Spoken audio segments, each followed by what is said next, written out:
I'm David Hunt and welcome to The Art Hunter. My guest today, writer, producer, director, has 24 years history within the community media sector, which is incredible in itself. Directed a TV comedy drama that ended up being on Channel 31, but then it was also released as a movie and won a couple of awards along the way. Okay, sounds impressive. I wonder if it was. Of course it was. President of Australian Community Television Alliance, ACTA, and in the past 13 years is GM at Channel 31. Does that make him my boss? I think it does. Oh, I didn't curtsy when I saw him when I walked in. Hello. Hi, David. I don't think I am your boss, actually. No, and I've only been the GM at 31 for the last 3 and a bit. Oh, but I've been at Channel 31 for over 10 years. Okay, yeah. So that was more working as producer. That's right. And all that. Absolutely. Yeah. Okay, well, look, congratulations on what Channel 31 has achieved in this last few years. It's been a really tough. A lot of people don't really understand.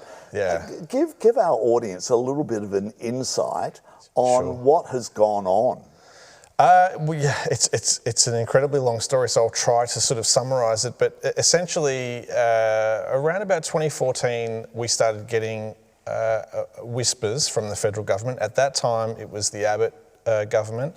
Malcolm Turnbull was the communications minister, and he started to make whispers that they would be looking to clear the broadcast spectrum that community television nationally occupied. But why, Shane? Why would they want to do that? Yeah, the thinking at the time was that they could repurpose the spectrum for other uses, and primarily that would mean for 5G mobile technology essentially, and that is eventually what the spectrum will be used for in a long distant future. Right. In 2014, they thought they were going to be able to do that in the short term and make millions, maybe billions of dollars. So there's a very valid reason behind their thinking at the time.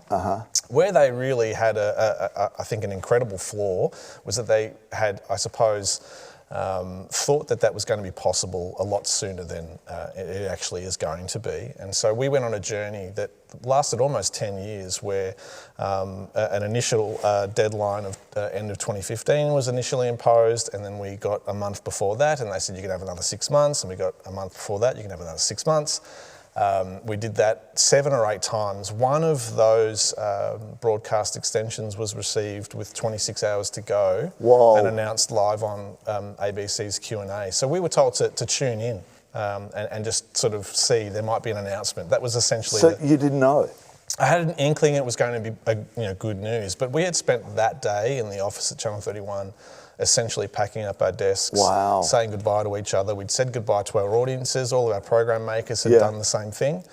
We thought at that point, that was June of 2020, that we had run our race basically. And then, just highlighting the madness of it all, they could just extend us. There was no impact, there was no downside to the public, there was no call for the spectrum we used, there never really was. Here, have another 12 months. And then that got us to another federal election, and we had a change of government and really a breath of fresh air, because now we're in a position where, we've essentially gone through 10 years of hell as an organisation. Yep. Once a national footprint of 5 community TV stations is now only 2. I know, and I want to mention that as well, is it all about what Melbourne's about, loving community? I've lived in Sydney a couple of times, and I'm originally from Adelaide, but this is very much my home. And I really, because I'm part of community radio, as you know, and our audience know as well. Yep. But you see, I'm with the LGBTIQ plus community radio station. Sydney doesn't have one, where everyone goes. That surprises me.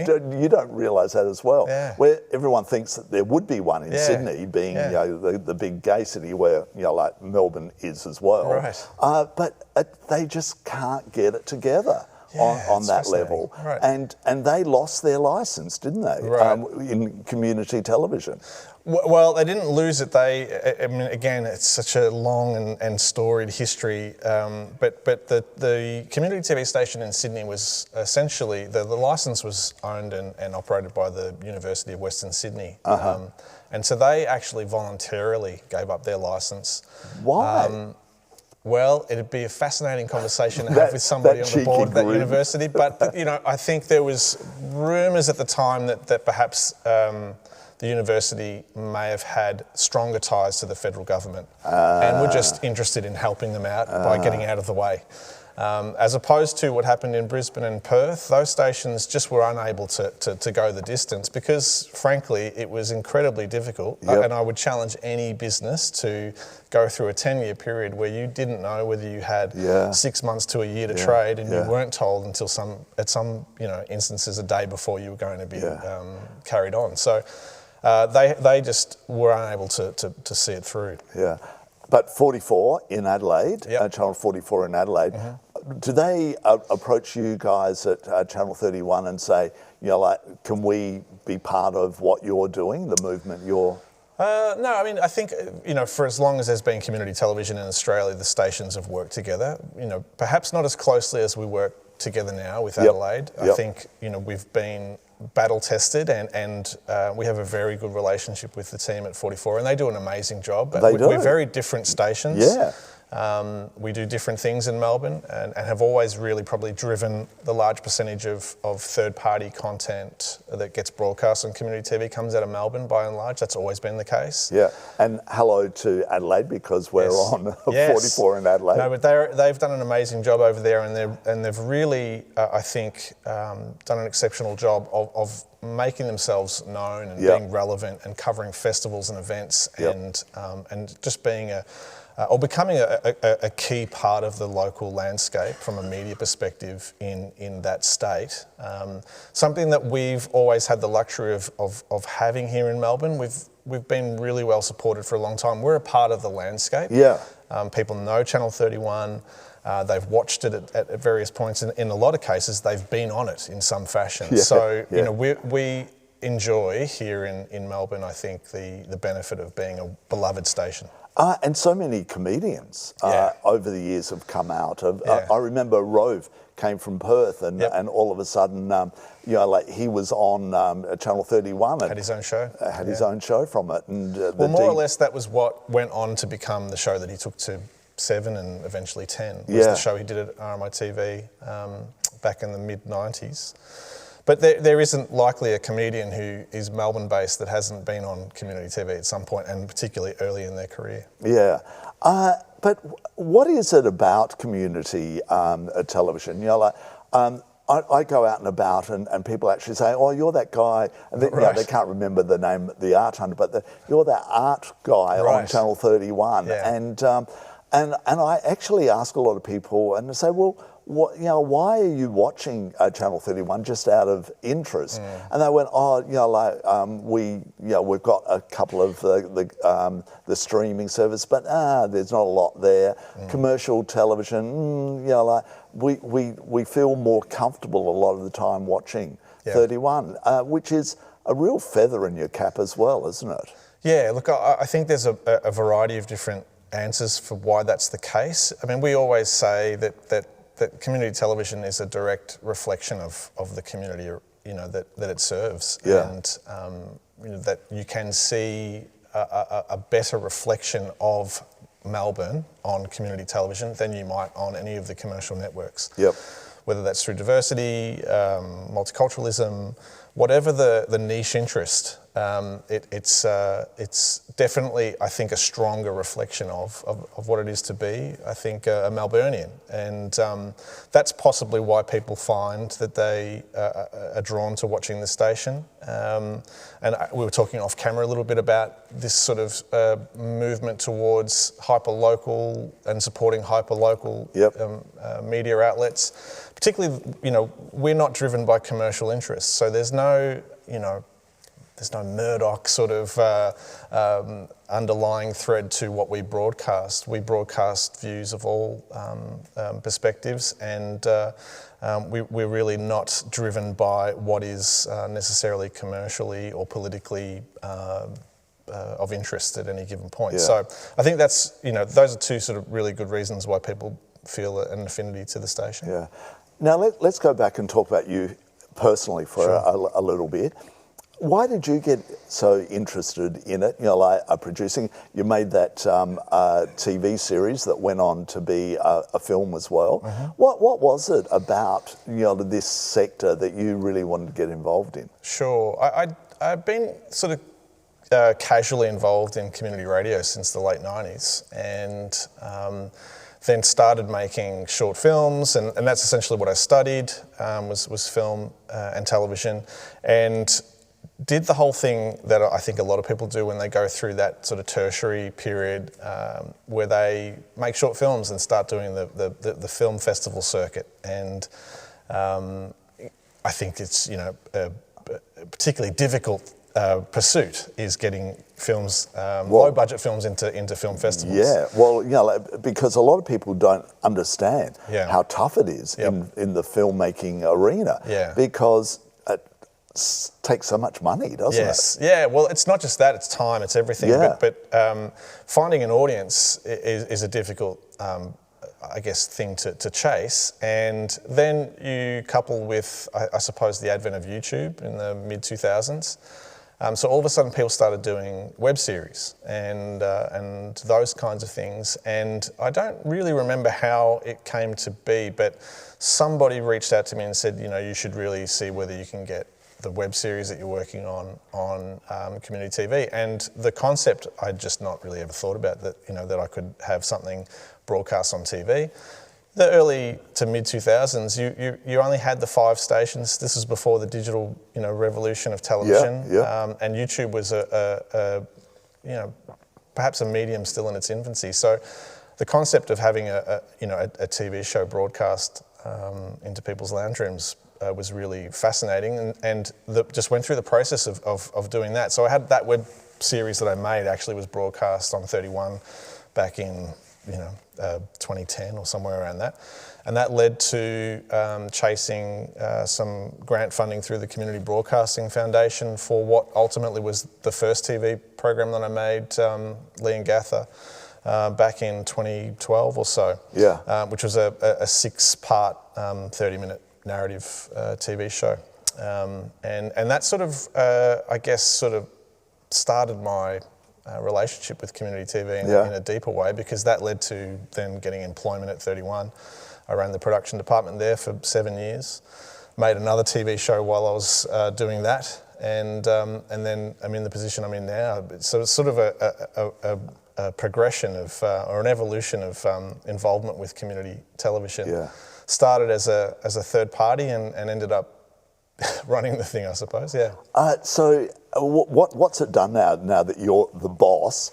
Does it mean that you had to step away, or are you involved in a production side of it as well? I stopped making narrative because it's incredibly difficult. We don't broadcast a lot of narrative, and that's for the reasons that I know very well. It's incredibly hard.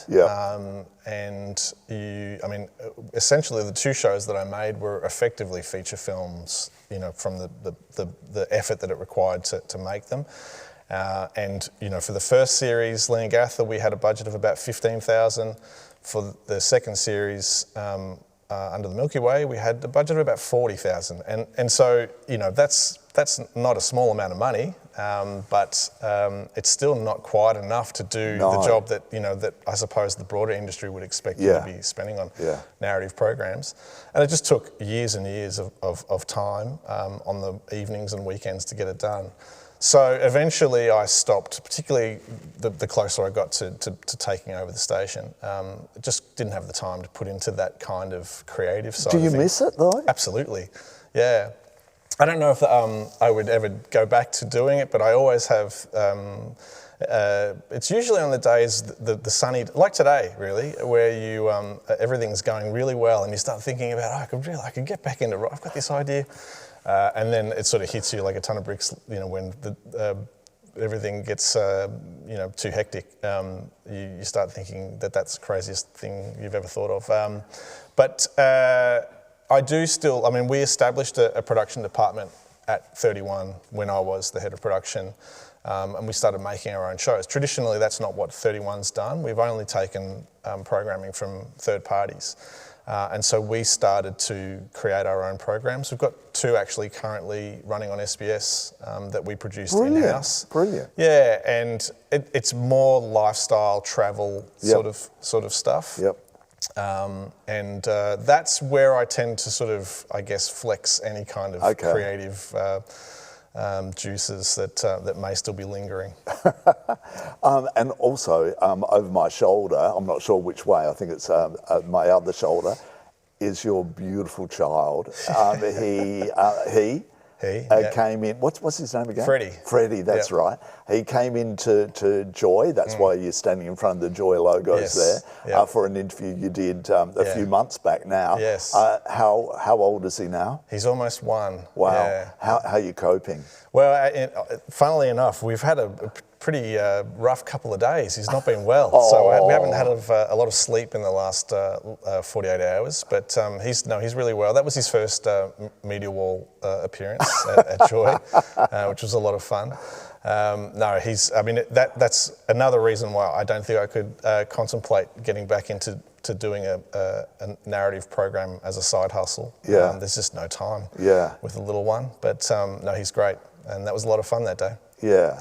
And thank you for doing it. And do you know what? It's really interesting because you're not somebody that I have a lot to do with, because you're the boss, and I'm going to play on that through the interview. But every time I've approached you, you come back straight away, and it's on a positive level. So thank you for being that person that you could just think, I don't care about David Hunt. What does he want to say? It's usually saying, I was stopped in the street. Somebody actually said they watched the show, which is exciting. I love hearing it. Yeah. Look, I mean, it's one of the things that I hope is demonstrated that I have a genuine love for the station and a genuine love for its history and a genuine love for the people who are making programs at any given point in time. When I first started there, I used to work alongside a man by the name of Matthew Sharp, and some people who've been involved in community TV, going way back would remember that name. Yep. And he was somewhat of an oracle. He knew the history from the early 90s to, when I started. And I really took it upon myself to pick up a lot of that information and a lot of that history. Smart. And then became somewhat of the archivalist of 31's history. So a lot of old programs and a lot of, I suppose, the history of our station I've really tried to preserve because I love it. And that includes interactions with any of our current producers like yourself. I hope that's something that people pick up on because it's definitely a key part of running things for me. And it's an important side of it as well because it is community and and everyone's doing it as a volunteer. That's right. Is the other side of it. How tough was it for you during COVID? The early COVID was actually, it was definitely tough because there were things that we had to do, as any organisation had to do, that were incredibly hard, just with staffing and how we navigated those early lockdowns. But we really, I think, did an amazing job of maintaining the station's broadcast and maintaining essentially a 24/7 feed. Because from our homes. Because a lot of people wouldn't have been able to produce. No, that's right. It was incredibly. But we had an amazing amount of program makers who pivoted to still providing content and just doing it in inventive ways. So there really wasn't that huge of a drop off. And on top of that, we were able to sort of get out there and provide live streams to events and things that people weren't able to attend. We were classified as an essential service, so that allowed us to still get out and do things. Well, that was us. We were allowed to keep on filming, but we had a lot in the bag anyway. But editing was our big thing at that stage. Yeah, it was hard, but I think that it's certainly early on. There was a drive. There was an energy to surviving that period, and I think we were all very thankful that we were able to continue to operate and get through that early part. It got a little bit taxing in the second year. I'm sure everyone's in the same boat there. And financially it would have been a bit hard too, wouldn't it? It's never, in my time at 31, it's never not been hard financially, just because of the period of uncertainty. And had to move as well. Had to move. I mean, the challenges came thick and fast. On top of that, we were tasked with developing a streaming service. That was originally something that we were directed to do as a final act before switching off. What's it called? CTV Plus. Thank you, David. Yeah, it's now available on smartphones. Really? Wow! I must check it out. Soon to be smart TVs. Yeah, there's every episode of The Art Hunter is available, including this one. So no, we had to.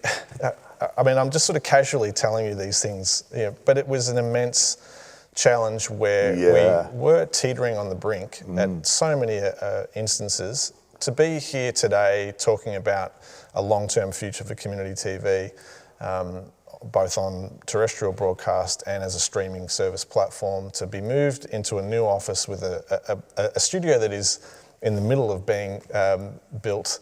And I film there every now and then on a Saturday. It's getting better, right? Big TV. Yeah, well, but the interesting thing is there's a gym next door, and you often hear the clunk of weights being dropped. A school across the road. It's the tram. It wouldn't be community television if we didn't have those challenges. But it is quite honestly a miracle that we're in this position, having this conversation and talking about a bright future for community TV, because so many points in the past that was not the case. And so, now, amazing. Awards night, which is literally happening as we speak, when this one will go to air. Okay. How important is that for a station like Channel 31, and also the fact is that The Art Hunter's been nominated for 2 awards. Yes. 2 awards. They're a bit of fun, but they are also very important because they've always done a great job of highlighting, what it is that makes community TV special. And I think you'll find it. This will be your first awards, I think, that you're coming to. They're really uplifting events because not only are you there representing your program and well-deserved nominations on your end. So you've got that whole experience that you're going through. Then you sit there as part of the group of community TV program makers, which you don't often get a chance to do that. Absolutely. And everyone's getting up on stage, collecting their awards. You're seeing all of the clips of the different shows that have been nominated. And I think, by and large, most people come away from that feeling like they're a part of something really special. And it's somewhere quite special as well, in Fed Square, that beautiful theatre there. It's almost always been run at that auditorium since the first awards in 2004. And we put together it's a very rare event on the community TV calendar. We don't often get together like this. We don't often put on a big live broadcast, live event. 400 or so people in the audience. There'll be about 50 people on stage through the night. We'll give away 26 or so awards. There'll be politicians, VIPs, various celebrities as part of the night as well. A house band on stage. Hey, it's quite literally the biggest thing we do, and we do it only every couple of years, and we weren't able to have an in-person one in 21 for obvious reasons. So it's a pretty special night. And also for somebody like ourselves here and Simon, who I co-produce with, it makes you think, that's really important that we've got these nominations. Yep. It gives you, and of course I'm using it on social media. Yes, yeah. And the interest rate of people saying congratulations. Like you've been putting so much time and effort into it. Yeah.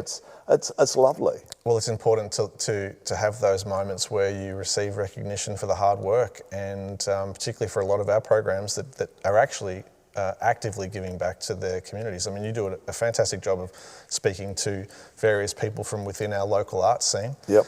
And just think of every other program. We broadcast roughly 100 or so programs a week. So each of those programs are doing equally as excellent work in that same space. So it's something that's nice to be able to do to pay recognition to all of those fabulous programs. Yeah.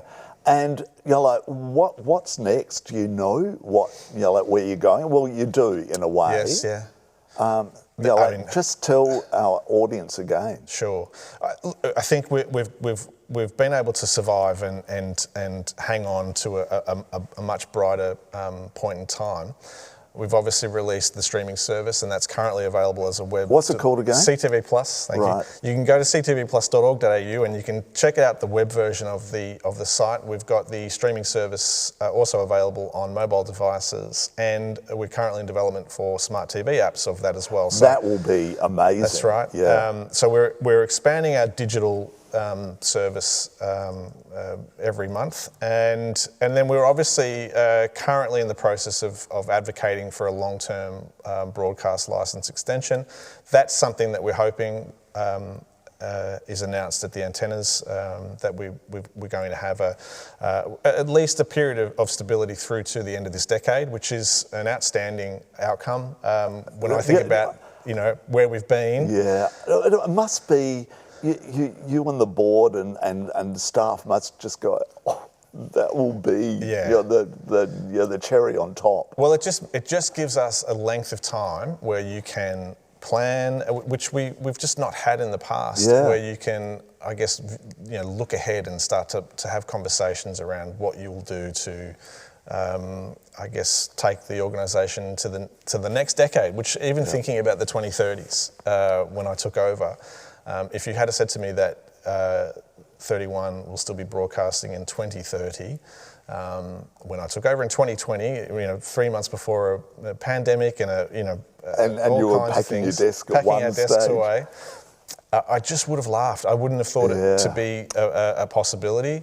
So we're about to enter a really interesting phase because there's also conversations around prominence and local content quotas and all of these interesting things that we've survived long enough, and we're developing things that are fitting into the conversation around all of that. And so, notwithstanding, there may well also be a re-emergence in the states and markets that community TV has fallen away from. So we're hoping to drive that re-emergence, whether it's terrestrial broadcast or whether it's through the streaming service. Okay. So a very positive next 10 years for community TV, where the previous 10 were, a nightmare. Vastly different. So exciting times, I think. Yeah. Shane, thank you so much for coming on today, and thank you for your wonderful support and for what Channel 31's doing for our community. It's a pleasure. Thanks for having me. My pleasure. You've been watching The Art Hunter. I'm David Hunt. We'll see you again next week, and we're almost to our 100 show. See ya.